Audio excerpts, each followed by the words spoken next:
Hello everyone and welcome back to Project Ozone Reloaded Titan Mode. This is episode 9. I'm in the ether. I've been doing a little bit of mining here. Really, I hate to even think about exploring this place before I've got some sort of fight going on. But I did get some mining going and I secured the entry area a little better. I mean, mobs can still come in and get at me, but they can't actually just easily shoot me off the platform. Hello, flying cow. Let me go back to the main world and we'll get started on today's episode. Okay, I have a lot to talk about today. You can see from the mini-map, if you can see that clearly, that I've gotten most of the platform, including the ring, all greened up with grass or vivid grass now, so it's actually looking very nice out here. I've been killing a lot of mobs. I've been working on these carrot garden carrots. Some of them use ores and some of them use blocks. I'm still missing gold ore. I don't have any gold ore.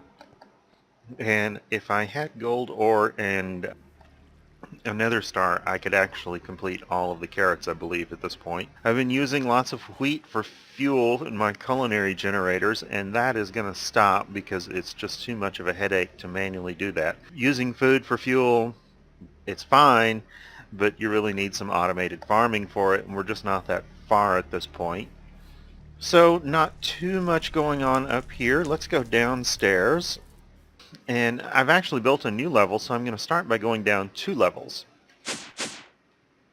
So here we are on the bottom level, the new level, where I'm going to put some of my automated crafting, I believe. And right now there's some power generation here. I'll talk about that in just a minute.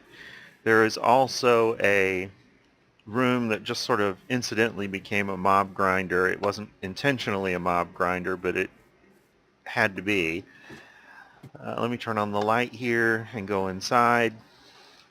This is where I'm doing some of my agricraft stuff. Certain crops have to grow in the dark, so I've got some nether wart growing in here, and there's a fan on the corner that blows mobs that spawn into that corner, where spikes kill them, and their loots are gathered up here. So I need to clean up that loot. I'll probably leave that on until the end of the episode, and then after I'm done shooting, I will come down here and clean all that up. So this is the new power system that I've just sort of barely started on. I was watching somebody else's Project Ozone series, and they mentioned that in Titan mode there are some additional things you can put under the crucible to heat them up. And the one that they specifically mentioned, and it's actually the only one they mentioned, I should say that, was to use the nuke, which is there we go. The nuclear bomb from Extra Planets. It's made using a uranium ingot and some gunpowder and sand, so it's actually pretty cheap if you've been to the nether and gotten uranium, which I got plenty. This thing will heat your crucible at 150 times the speed of a torch, which means it will pump out a massive amount of lava. And that's great. The problem from my perspective is this thing looks an awful lot like TNT, and I'm just not confident that I can pick this up to move it without blowing my base to smithereens, without knowing more about it, and I'm not going to place it until I know I can do that. So I decided not to use this option. But knowing that this existed got me to thinking, and I went to dig around in the configs and see if there was anything else that you could do. And there's this uranium block. Now it requires 9 times as much uranium, and it only heats a third as much, but that's still 50 times as fast as a torch. So this is like running 50 crucibles with torches, and I'm using netherrack here.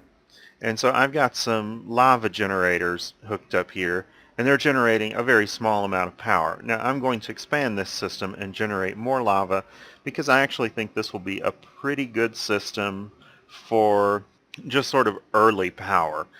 And the reason that I'm using it specifically right now is because this energy conduit on the back actually leads up to the power junction for the logistics pipe system. I just didn't want to use food that I was having to manually harvest every few minutes to power my logistics pipe system, because I didn't want my logistics pipe system to go down if I forgot about it while I got busy with something. So that just wasn't going to be an acceptable source of power for logistics pipes. So I've been working on logistics pipes quite a bit. This is the power junction right here. In this particular series, I want to do a better job of just sort of hiding my pipes and not having pipes running everywhere and having it look really kind of strung out and, well, just very visible. And I suppose many people would say ugly. I'm trying to refrain from saying ugly because, in fact, I kind of like to see the sort of involved look, and especially with logistics pipes where you can see stuff flying through the pipes and so on. But I am trying to conceal it a little better, and I'm sure a lot of people will find that much more aesthetic. So a lot of this stuff over here with the conduits, I'll probably use facades eventually, but for the moment, this is all a temporary arrangement. There will be places in the base where I do have exposed piping and so on. It will be more limited. Right now, what I've set up with logistics pipes, I am using pipe facades to cover everything. So there are logistics pipes running through the floor here, just like that, and regular Buildcraft pipes, of course. And they've got conduit facades preventing them from being seen. So before I talk about that, let's talk a little bit about quests. Then we'll go on and I'll talk about logistics pipes some more. And then I want to knock out a bunch of quests today because I am getting tired of manually dealing with ore handling, and I want to build that. But in order to do that, I want to get the quests captured on camera, so I'm not just like running through the quest book and doing everything without cluing you in on it. So let's go in here and look at what I finished between episodes. I did finish 9 quests. They're not particularly new and important ones, I don't think. In this chapter, I bred the lapis seeds from Agricraft. So let me claim that reward.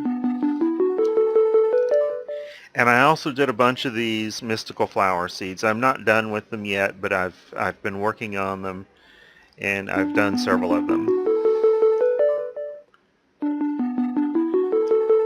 So let me just get all these claimed.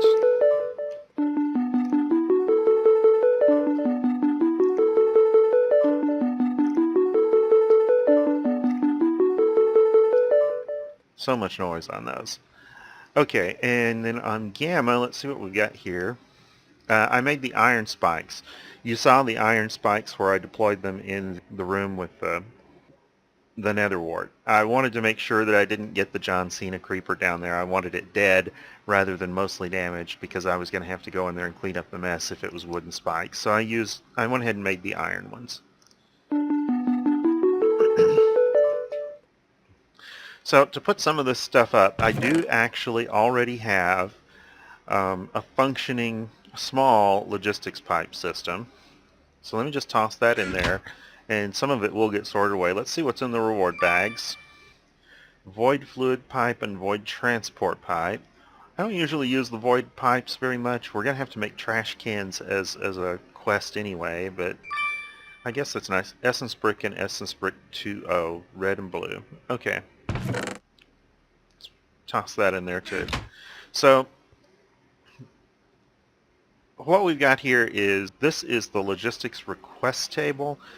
I was, in the last episode I made the soldering station, which is this machine right here, and I made the power junction. Between episodes I made the request table. The request table works like a request pipe, except that it has an inventory built in it and a crafting table built in it, and you can just open it up as a table. So it's got all sorts of involved widgets on this user interface. This is probably the most complicated user interface I have ever seen on a Minecraft machine.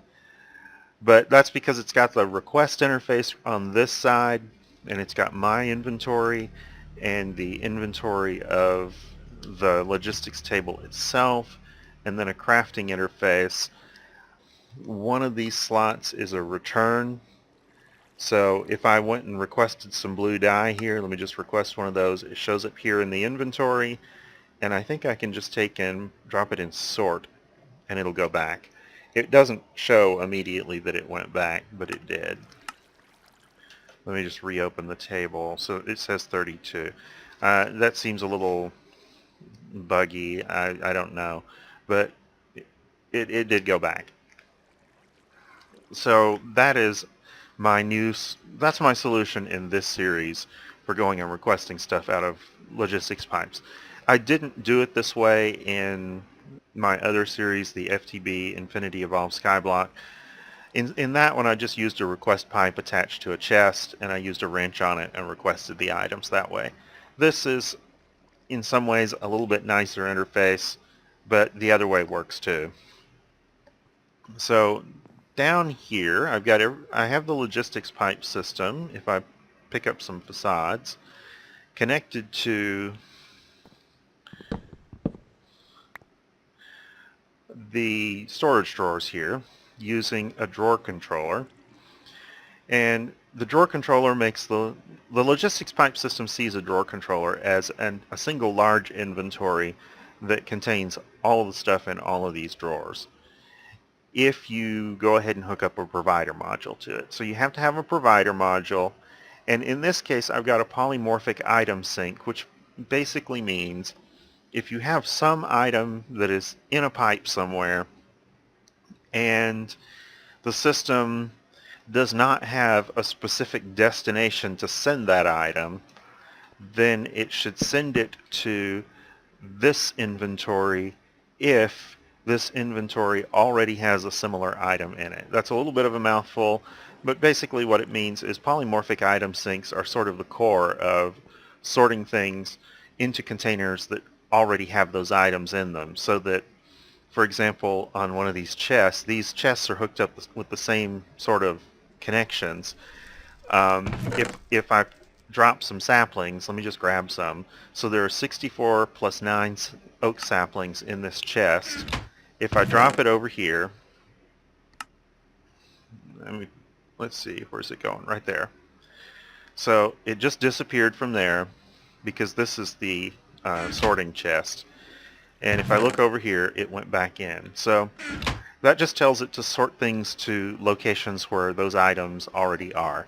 And you do want to make sure when you do that you don't have multiple chests with the same item in it that have polymorphic item syncs on it, because then you really just don't have a great idea of where things are going to go. It does use some rules like putting them in the closest one, but it's not obvious. So the other storage that I've gotten set up here is in fact this this chest right here. It's a diamond chest. This is basically the sorting input chest. So if I get junk that I need to sort away in the network, I can toss it into this chest and it will get sorted. Or at least that's the goal over the long term, because right now it's almost full of stuff that is not set up on the logistics pipe network. I'm going to have to make a lot more storage drawers and set up a lot more chests to hold some of the loose odds and ends.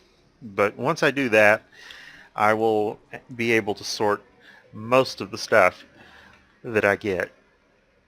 And the way that that is handled is this one also has the provider module, just like the other one, which basically says if an item is in this attached inventory and somebody wants it, give it to them. In other words, it'll pull out of this inventory to deliver demands for items. The item sync is a lot like the polymorphic item sync, except that you have two options with it.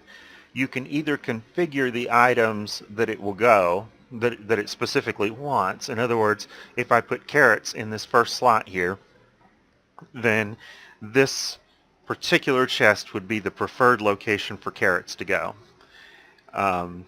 Unless, if they were in the network and nobody else wanted them, then it would send carrots here. That's sort of what an item sync does, is if something's in the network and nobody wants it, send it here.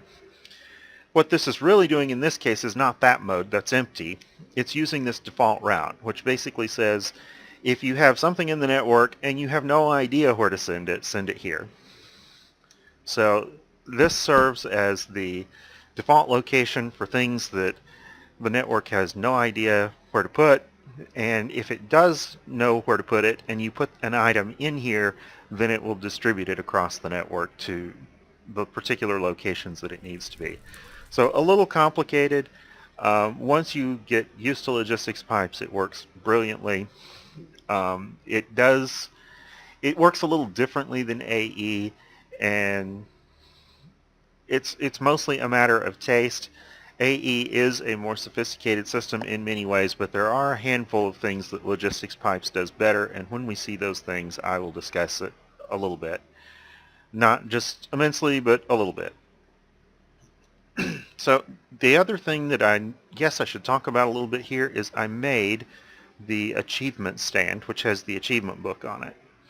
Now, if we go and look in the quest book, the very last quest chapter has one item here, and it's a locked quest, and it requires 71 of 74 quests to be completed elsewhere, and you've got to turn in all of these things.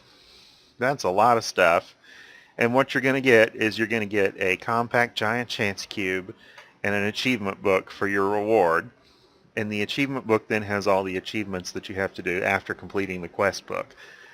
Well, kind of. You don't actually have to do it that way because the recipe for the achievement book is in fact available, and it's cheap. So I made the achievement stand that has a book. Okay, you can make the book by itself. It's just a book and some purple dye.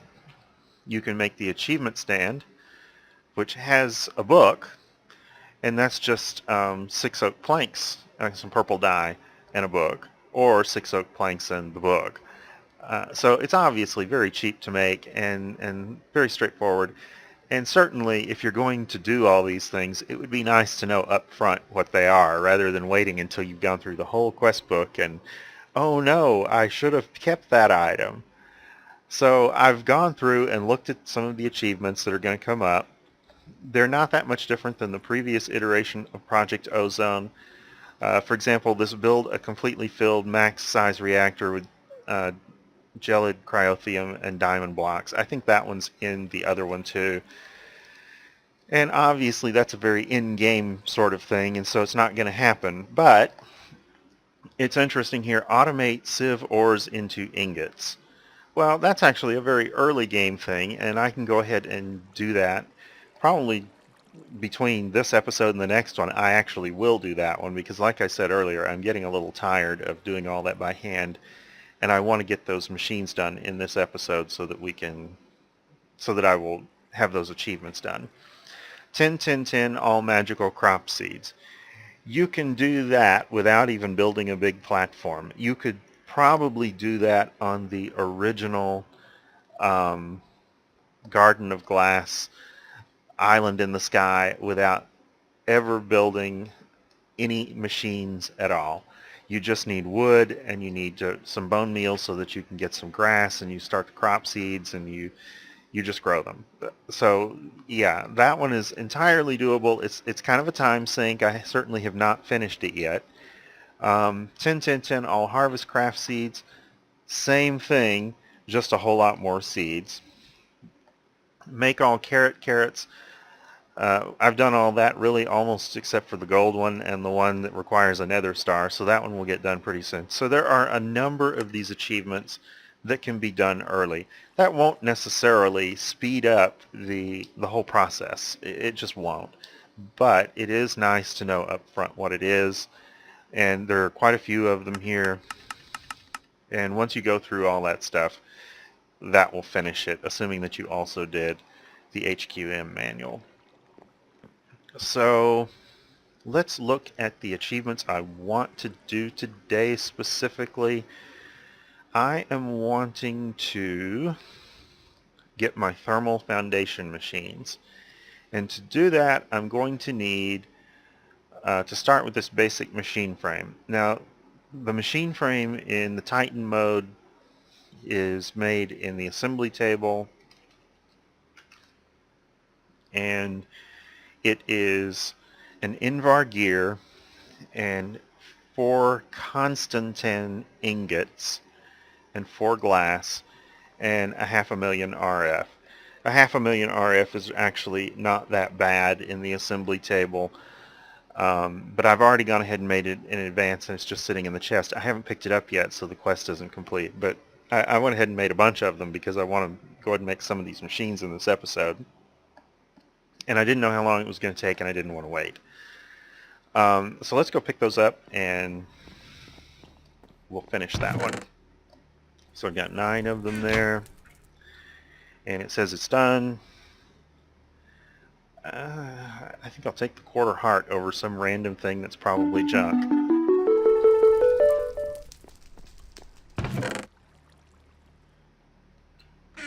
Okay, and with that out of the way, it wants me to make, it opens up a lead cell and a hardened machine frame. Gains 1 extra, oh, that's talking about the machines that you craft with it. And a pulverizer. And pulverizer actually opens up another quest, so that might be a good thing to have finished. Let's go and make a pulverizer.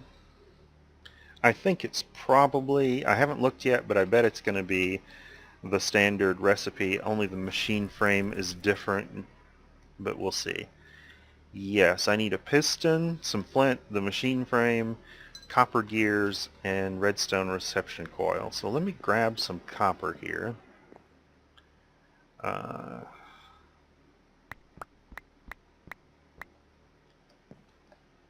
Let's see, 6 times 9 is 54, so that's not, let's go ahead and get 8 of them. I'm going to make several gears at once. I'm not going to, how are we on the smeltery? The smeltery is clear. Let's get the gear mold, pop those in the smeltery, and over here I will replace this with the gear mold for now.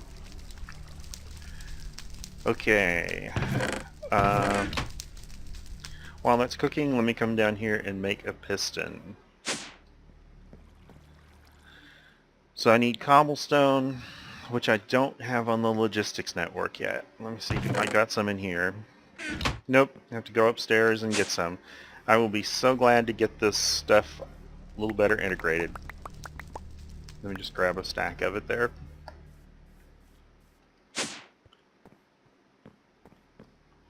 Alright, an iron, a redstone, and some wood. And you can use this for just general crafting as well. You don't have to do it logistics related. And just put that in there. And actually, I guess I do have to put the items in its inventory here. But when I do that, I can just click the piston and it will make one. Alright, so I have the piston. I'm going to need some flint and a machine frame. Put the machine frame in there. Flint. And that is on the logistics network, but I often find it more convenient just to request it. Now I'm going to need a redstone reception coil. I don't have any crafting set up yet on the logistics pipe system. So I'm just pulling stuff out and making it. I guess I took the other crafting table upstairs. Let's go ahead and clear that.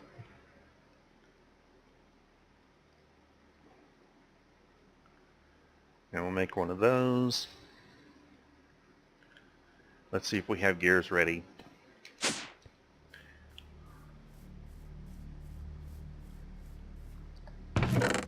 Yeah. They're not all ready, but I do have enough to get started here.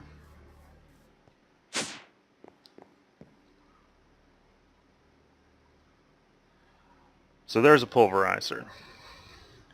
And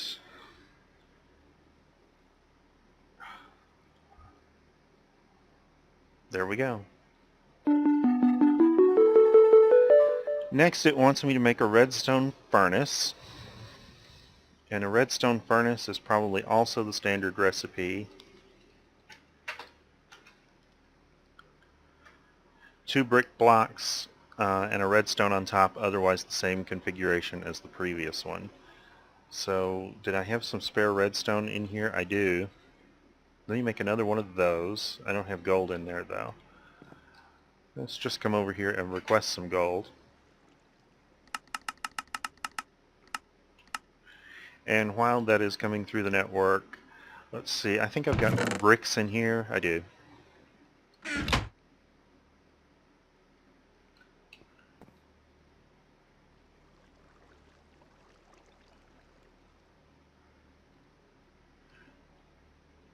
Alright, so there we go.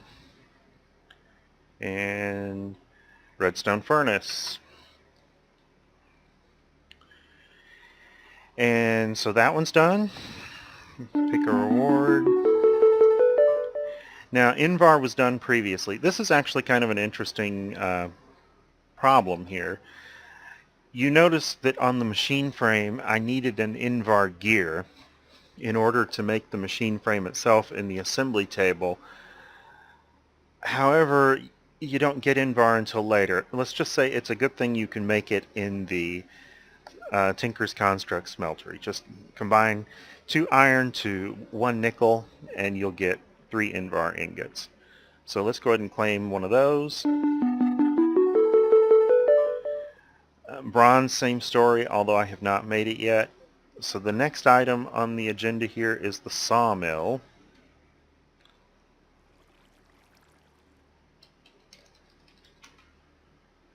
And it's probably one word. Yeah. So it needs an iron axe on the top and wood planks there. Otherwise, again, it's the same as the previous one. So let's go ahead. Let's make several of these. It's funny, you can request the ingredients there. Okay. I know I'm going to need several of them, so let's just go ahead and make a few of them. I'll drop them in here. Drop the machine frame. So I need wood planks, and I'm pretty sure this is ore dictionary, and any of them will do. And then I'm going to need an iron axe. So I'm going to need, if I just come over here, clear that, I'm going to need some iron and some sticks.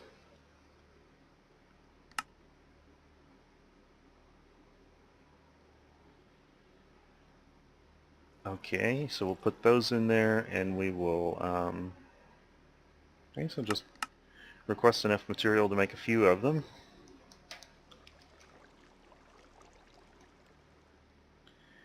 And I'll just grab one there. And we'll put it in here. Sawmill.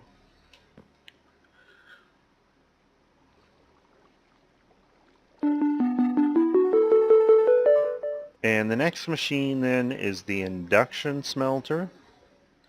The induction smelter is probably going to require some nether bricks. I went ahead and made some here. Let's look it up to make sure.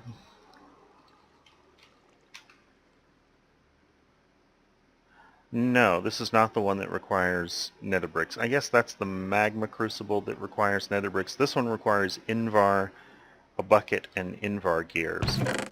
So, come over here. I'll put that away. I had some extra Invar gears over here, so... And I think I've got some Invar in this chest, right there. So grab that out, Invar gears, Invar ingots, and the top was a bucket. I have plenty of buckets. I've been getting quite a few of them from loot bags. So there's an induction smelter, and that finishes that one. So at the bottom here we have the magma crucible. Not quite at the bottom. And that one probably does require the nether bricks. Yes. It also requires a leadstone energy cell frame. So let me get some lead. Do I have that on the network here? I do, because there's lead blocks right there, but I don't see the ingots right there. No, that's mithril.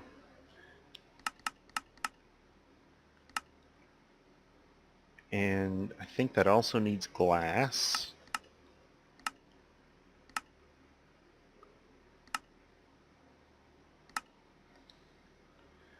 So if I remember, the recipe has, it involves a redstone block,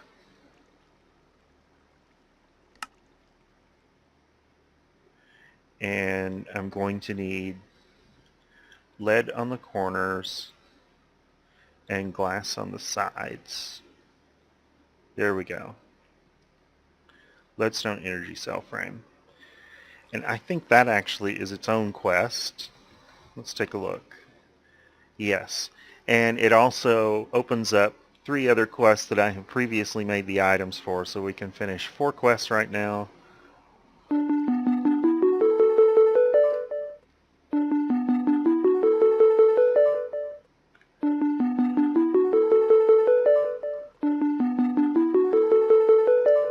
Now, the leadstone flux duct I had completed earlier when I was using survivalist generators to power the sieve upstairs.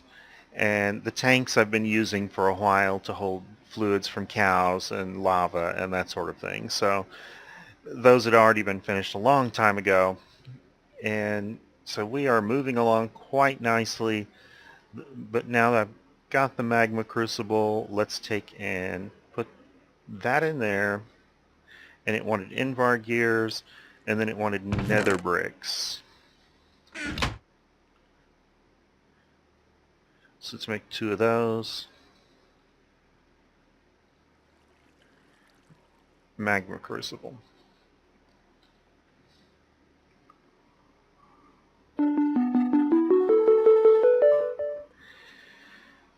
Alright, the next one is the fluid transposer, the machine that moves fluid in and out of containers, or does certain types of crafting involving infusing items with fluids.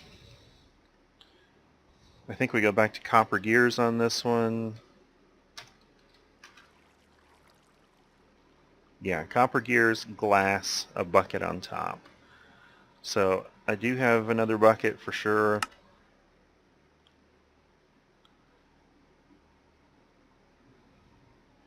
And there's some glass in. Well, let's request a little more glass. There we go.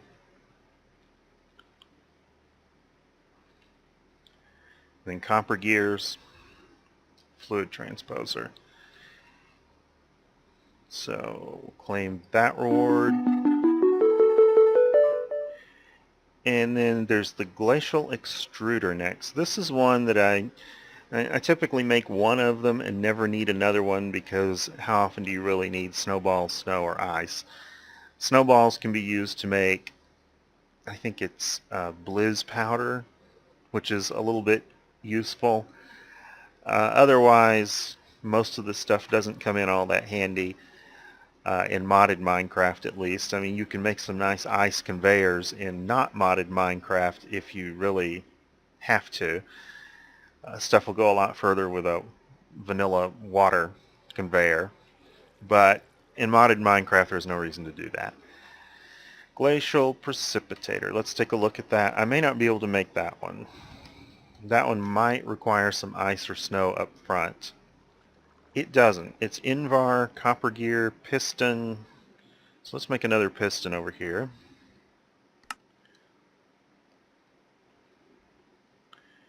Looks like I'm out of wood,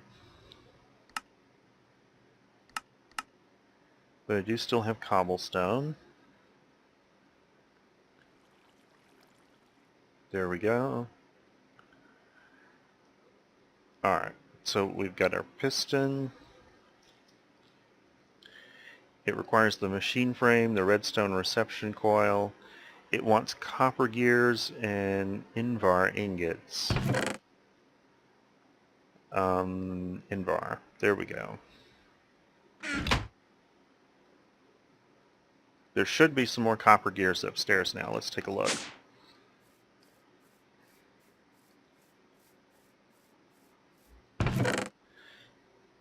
There we go.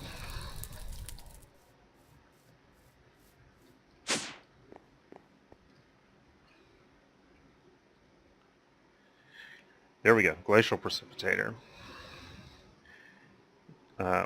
It says glacial extruder here, but it is called a glacial precipitator.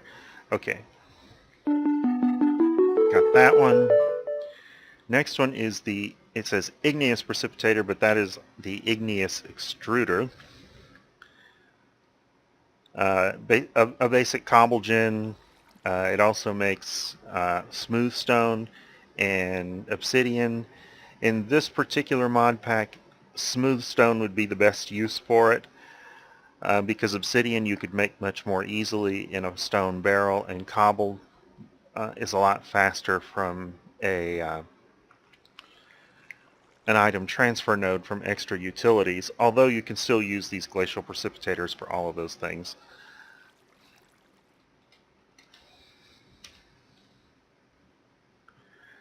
So, well, that's the glacial one. We want the igneous extruder, not the glacial precipitator. I'm a little confused here. Glass. This one has a pneumatic servo because it doesn't actually require power, but I'm going to need another piston, so let's make one of those. Waiting for the wood to show up. It says missing cobblestone. How's it missing cobblestone? Oh, it's missing cobblestone on the network. Where did I put that? I just left it back in there. Let me toss that in there. While I'm at it, I'll toss some of this other stuff in there that I'll just get later.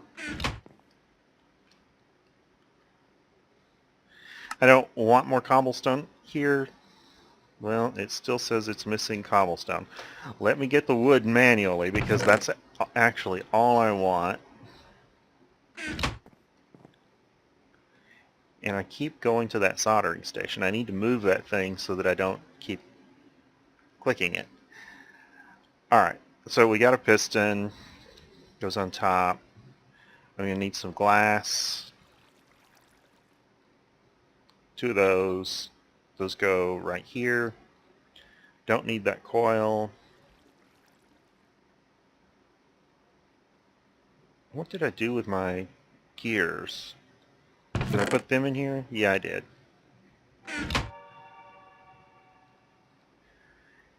And then I'm going to need 2 more glass, which I don't have there, so let me just grab another piece there, and 2 iron, and a redstone.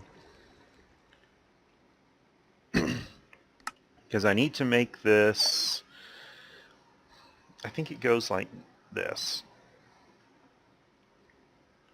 Yes. This is the pneumatic servo. It used to have some other purposes, but they made the other kind of servo that replaces it for functionality and upgrading ducts when they reworked the duct system a while back. But now it's used as the sort of power interface component in machines that don't actually require power. So there's the igneous extruder. And we'll click the reward bag there.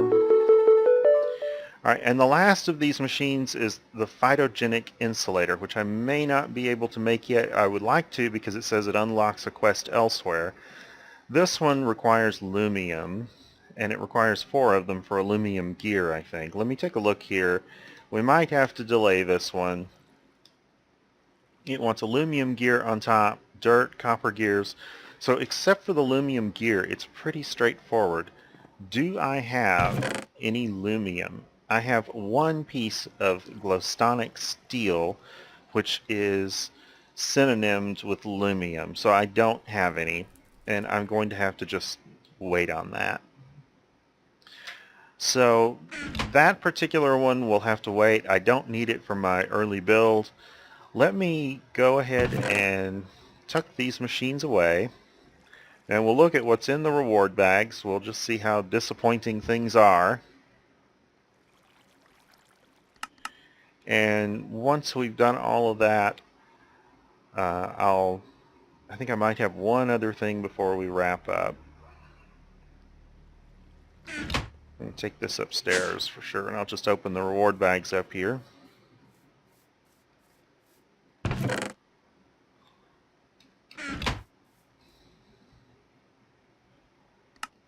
Alright, so opening reward bags. Maximum speed bow and arrow. I don't know. That's from Erebus. I have my doubts that maximum speed bow is better than a plastic longbow with tough reinforced 2, luck, knockback, haste, sharpness, auto repair 2, and just generally very nice. With those arrows, it says it has an attack of 76.5 hearts. So definitely go Tinker's Construct for your bow. I'm sure it's a nice bow under some other circumstances. I might try it out. Alright, Tier 3 Chance Pendant. Zavicio leggings. Now I got a chest in another episode, but now I've got the leggings. That's nice. So I'll just definitely use those. That's a very nice reward.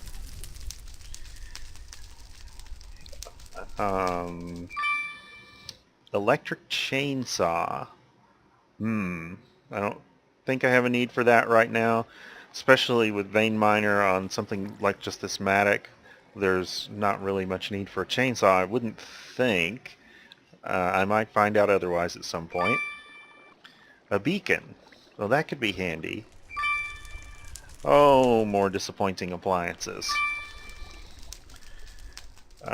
Looks like some agricraft items. I probably will not use the irrigation because it is so laggy sometimes, but the seed storage, it's a little disappointing there's only one of them, but the seed storage is nice because it'll store it'll hold an unlimited number of seeds of one type. A sewage florb, actually 16 of them. Whetstone and rolled up newspaper, I've seen that before. That's a little noisy, I'm going to move. Cooking for blockheads, seen that before. Fuel efficiency upgrade. I did notice that the furnaces use up these upgrades. So that is interesting. You don't necessarily get to keep the upgrade indefinitely. See, this one shows damage on it. Oh well. And I've got so much stuff in my inventory, I'm going to have to put some of it away. Where is that furniture stored? Oh, I bet furniture is being sorted somewhere. At least the kitchen furniture.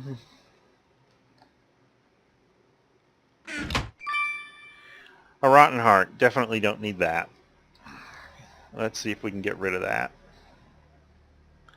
Can I throw it over the fence? It's always hard to do that. There we go.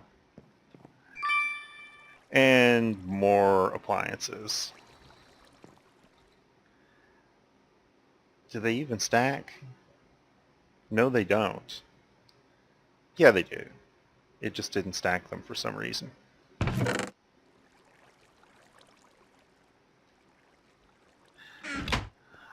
Alright, the other thing I wanted to do actually was to go and look and see if I could figure out what pulverization unlocked, because it says it unlocks one quest elsewhere, and I would definitely like to see what that was. It looks like the Zeta chapter is now open. So it appears to have opened Sacred Rubber. I have no idea why it would unlock this quest, but it is nice that unlocks Mine Factory Reloaded. So we'll probably be able to start doing some automated farming pretty soon. It looks like maybe that's the grinder. There's the planter, and there's the harvester. So it looks like that is pretty close in the progression. That might actually be next episode. Is that all that's open? Probably going to have to start working on some of this pretty soon.